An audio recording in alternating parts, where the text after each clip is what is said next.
En outre, il dénonce les sanctions inhumaines infligées par les communautés économiques des États de l'Afrique de l'Ouest. Les militaires affirment avoir réuni des preuves pour poursuivre le président Mohamed Bazoum. Le gouvernement nigérien a réuni à ce jour les preuves pour poursuivre devant les instances nationales et internationales compétentes le président déchu et ses complices locaux et étrangers pour trahison et atteinte à la sûreté intérieure et extérieure du Niger, a donc déclaré le colonel-major Amadou Abdraman, un des membres du régime, dans un communiqué lu à la télévision nationale. Le gouvernement appuie ses accusations sur des échanges entre Mohamed Bazoum et des nationaux, des chefs d'État étrangers et des responsables d'organisations internationales. En outre, le régime a appelé à s'interroger sur la sincérité de sa prétention à soutenir qu'il est séquestré, alors même que les militaires n'ont jamais investi sa résidence présidentielle et qui dispose encore de tous les moyens de communication. Il assure que Mohamed Bazoum reçoit régulièrement la visite de son médecin et selon un conseiller du président renversé, une consultation a eu lieu samedi. Après cette visite, le médecin n'a soulevé aucun problème quant à l'état de santé du président déchu et les membres de sa famille, selon bien sûr le communiqué lu à la télévision nationale. On reste toujours sur le Niger et nous l'annoncions en titre concernant la CEDEAO qui a donc renvoyé la réunion des chefs d'état-major pour des raisons bien sûr techniques telles que nous l'indiquions. En titre, une réunion des chefs d'état-major de la CEDEAO prévue samedi 12 août à Accra au Ghana pour tenter de rétablir l'ordre constitutionnel au Niger a été repoussée sine die pour des raisons techniques. Alors que la zone sahélienne rencontre un coup d'état supplémentaire, l'Organisation des États ouest-africains semble jouer sa légitimité. Il n'est plus temps pour nous d'envoyer des signaux d'alarme à la sortie du sommet de la communauté économique des États de l'Afrique de l'Ouest, provoqué par les militaires au Niger. Bola Tinubu à la tête, c'est que l'heure n'est donc plus à l'hésitation. Et depuis le 26 juillet dernier, date à laquelle l'armée nigérienne, menée par le général Abdourahmane Tchani, a renversé le président Mohamed Bazoum, l'objectif de la CEDEAO est clair, rétablir l'ordre constitutionnel au Niger et s'assurer que le chef de l'État nigérien élu en 2021 ne court aucun danger. Sur une intervention militaire sur place était envisagée comme la dernière option par le bloc ouest-africain. C'est pourtant celle qui a été retenue jeudi 10 août. La communauté des États de l'Afrique de l'Ouest ordonnait le redéploiement d'une force en attente qui devait intervenir dans les plus brefs délais. La suite de l'opération devait être affinée le samedi 12 août dernier au cours de la réunion des chefs d'état-major. Malheureusement, la réunion ne s'est pas tenue car reportée à une date ultérieure. Officiellement, des raisons d'ordre technique sont évoquées. Et on rappelle également que les militaires au pouvoir sont ouverts au dialogue avec la communauté économique des États de l'Afrique de l'Ouest.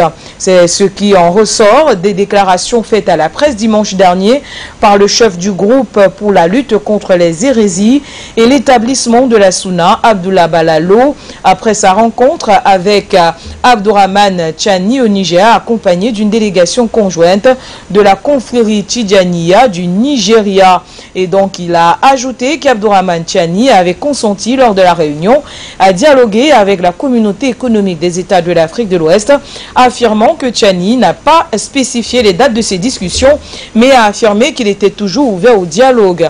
Et donc sa déclaration finale, le sommet des dirigeants de la CEDEAO qui s'est tenu à Abuja, a conclu qu'il ne fallait exclure aucune option pour résoudre la crise au Niger, y compris le recours à la force en dernier ressort. Bien qu'aucun détail n'ait été donné sur la force militaire nécessaire à une éventuelle intervention à Niamey, le président de la Côte d'Ivoire, Alassane Ouattara, a révélé que son pays contribuera avec un bataillon de 850 à 1100 soldats et que le Nigeria, le Bénin et d'autres pays participeront également, sans plus de précision. On rappelle que le 30 juillet dernier, un ultimatum avait été fixé par la CEDEAO, délai expiré depuis dimanche passer pour libérer le président Mohamed Bazoum et assurer son retour au pouvoir après le coup d'État militaire dont il a été victime le 26 du même mois. Et donc les militaires au pouvoir qui se sont dit ouverts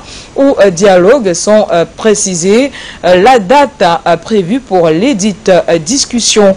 Et on va rester sur la crise au Niger. Nous l'annoncions, on titre la Russie qui s'insurge contre toute intervention militaire du côté de Niamey. La Russie qui s'est une nouvelle fois prononcée, c'était vendredi dernier, contre toute intervention armée au Niger, estimant que l'usage de la force pourrait provoquer une force déstabilisation dans ce pays sahélien où s'est produit un coup d'État à la fin du mois de juillet dernier. Nous pensons qu'une voie militaire de résolution de la crise au Niger pourrait conduire à une confrontation prolongée dans ce pays africain ainsi qu'à une forte déstabilisation de la situation dans l'ensemble de la région du Sahara et du Sahel, a donc indiqué le ministère russe des Affaires étrangères dans un communiqué. On rappelle que la menace d'un recours à la force avait été brandie pour la première fois le 30 juillet lors d'un précédent de la communauté économique des États de l'Afrique de l'Ouest.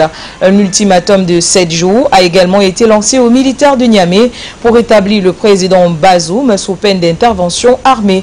Mais rien ne s'est passé à son expiration à date du dimanche 7 août 2023. Jeudi, les membres de la CEDEAO réunis lors d'un nouveau sommet extraordinaire ont ordonné le déploiement d'une force en attente pour restaurer l'ordre constitutionnel. Quelques heures plus tard, le président Alassane Ouattara a affirmé que les chefs d'État ouest-africains avaient donné le feu vert pour qu'une opération démarre dans les plus brefs délais. Et donc la CEDEAO a toutefois réaffirmé son espoir d'une résolution par la voie diplomatique.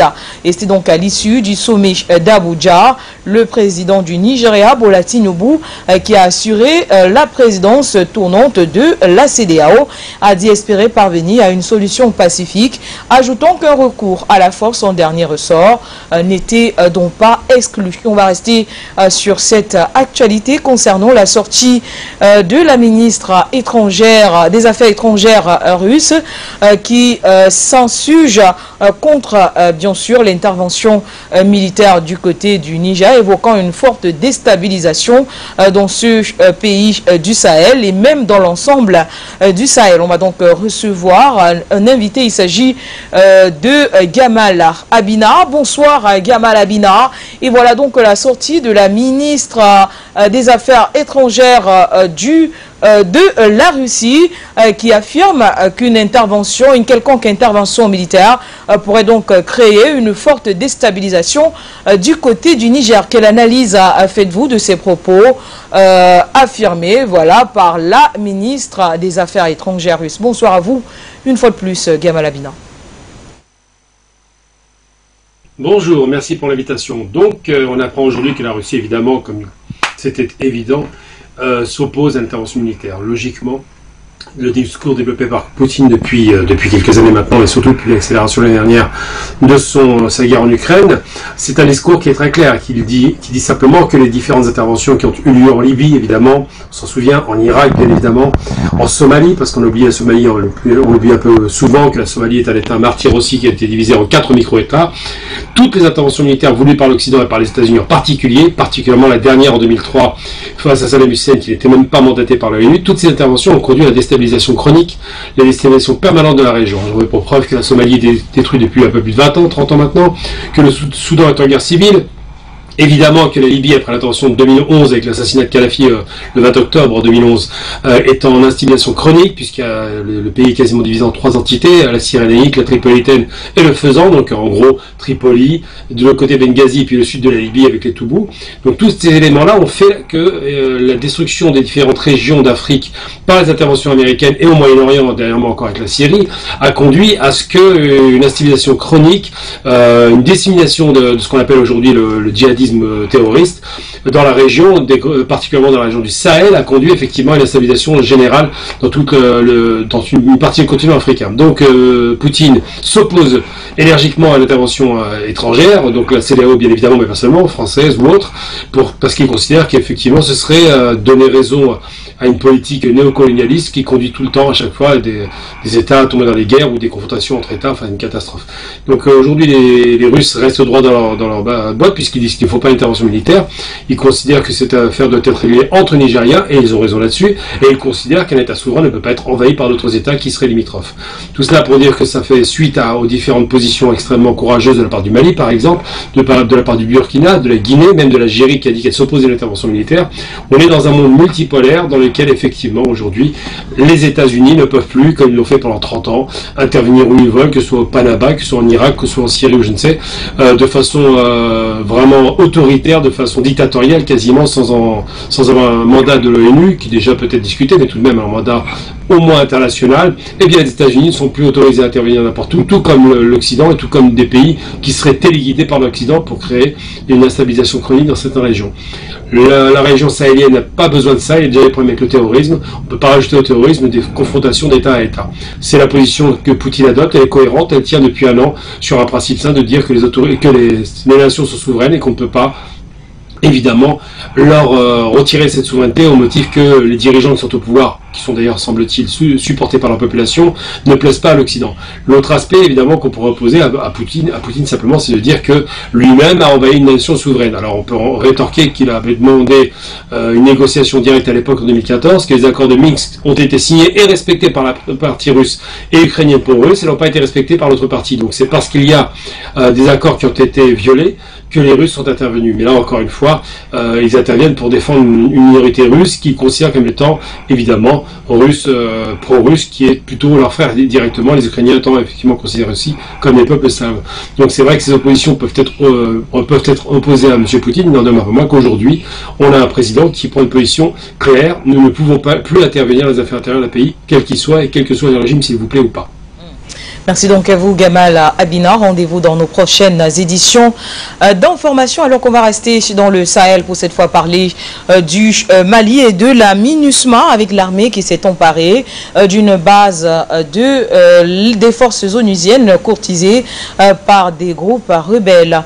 La mission des Nations Unies au Mali a annoncé dimanche avoir anticipé pour des raisons de sécurité son retrait d'un camp dans le nord du pays que l'armée affirme avoir récupéré après de nombreux incidents avec les groupes terroristes et malgré les convoitises de l'ex-rébellion Touareg.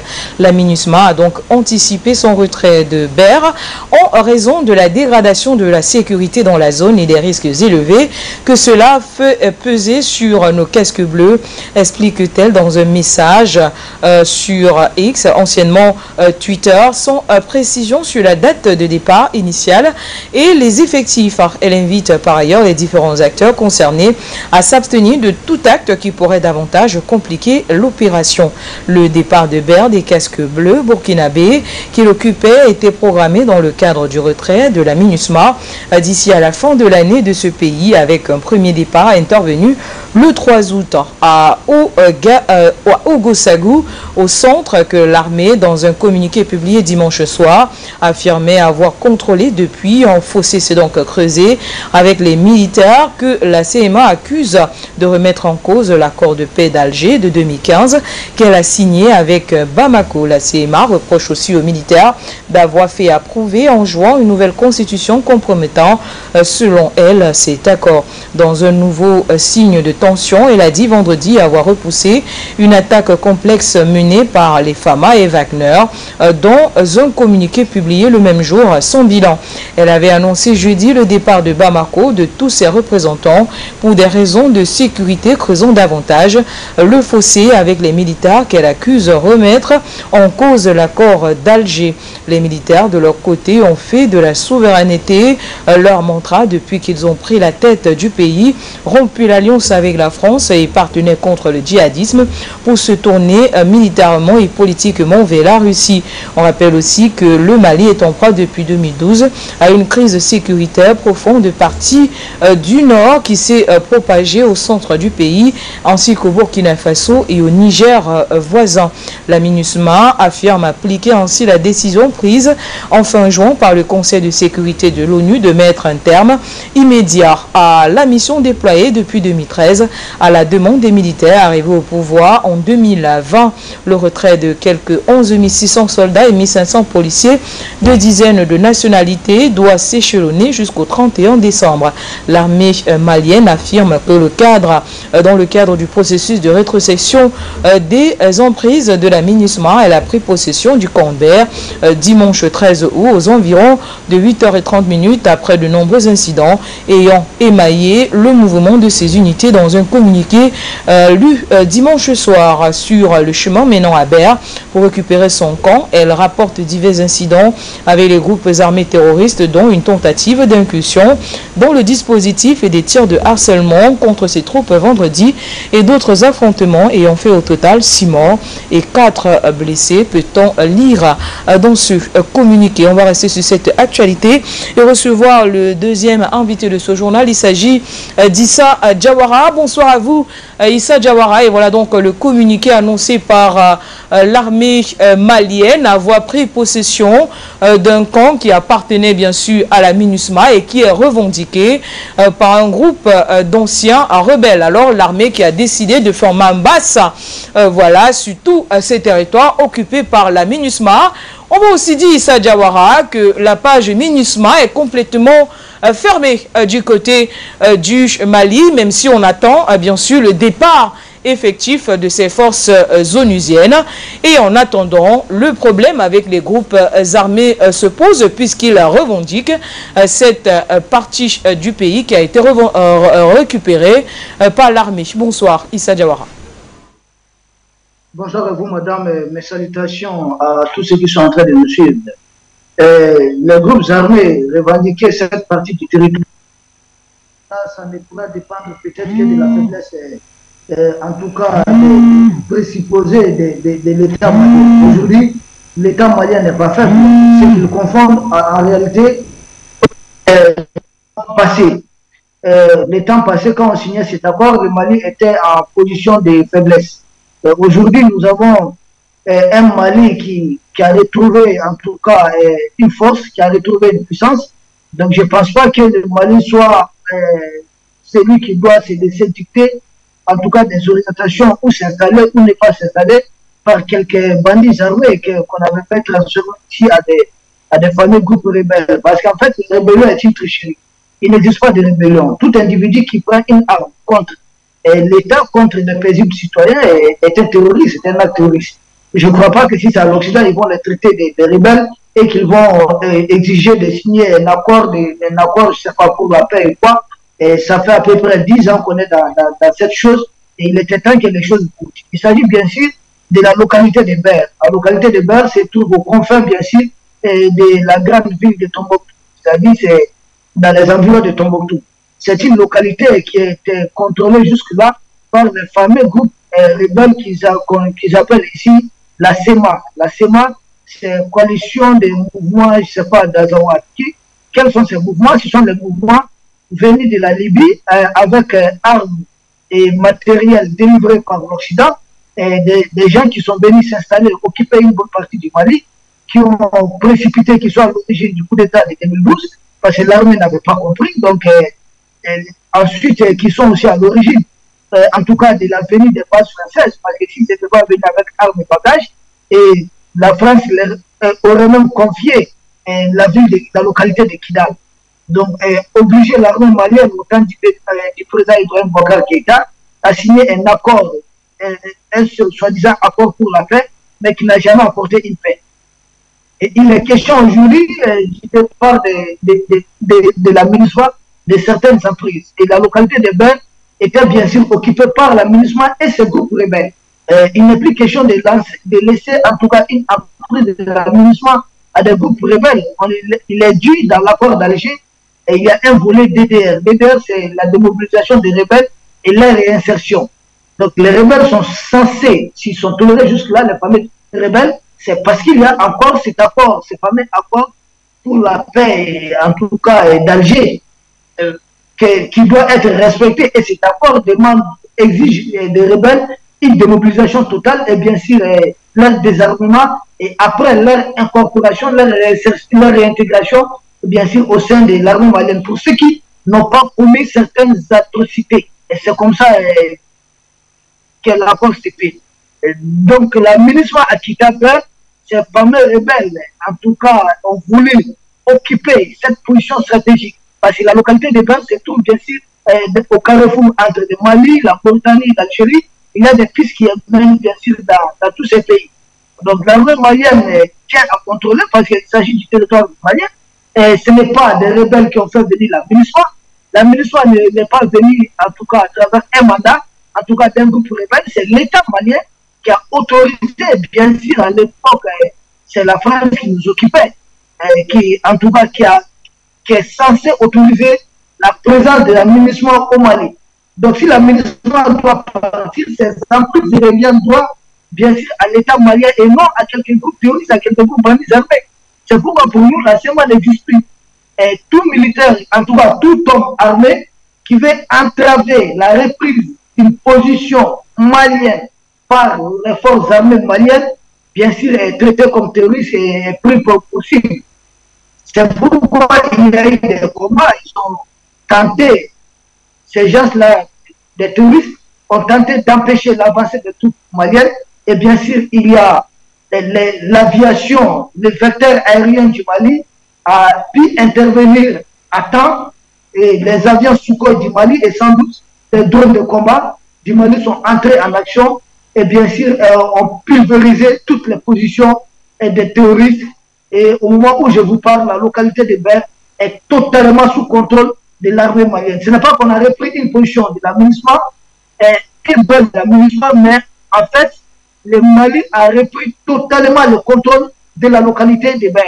Il y a d'autres localités, dont Kidal, et l'armée malienne doit poser sa bonne marche, et quiconque tentera de s'interférer, en tout cas dans la bonne marche de l'armée malienne, sera pris pour cible. L'aviation du Mali est là pour ça, les drones de combat du Mali sont là pour ça, et je pense que le Mali ne va pas ménager en tout cas un effort pour reprendre toutes les positions de la MINUSMA. Le ministre de la Défense est très clair là-dessus, le colonel Sadou Kamara, qui tente de s'interférer dans la marche, dans la reconquête à grands pas du Mali, de l'intégrité territoriale du Mali. Bien sûr, le nom de l'opération, le nom de code de l'opération, ça s'appelle ici le repos éternel. Merci. Également à vous, Issa Diawara, merci donc d'avoir été des nôtres. Mesdames, Messieurs, c'est ici que nous mettons un terme à cette édition du Grand Journal sur la télévision panafricaine. Merci de rester en compagnie de nos programmes. Agréable fin de soirée à toutes et à tous.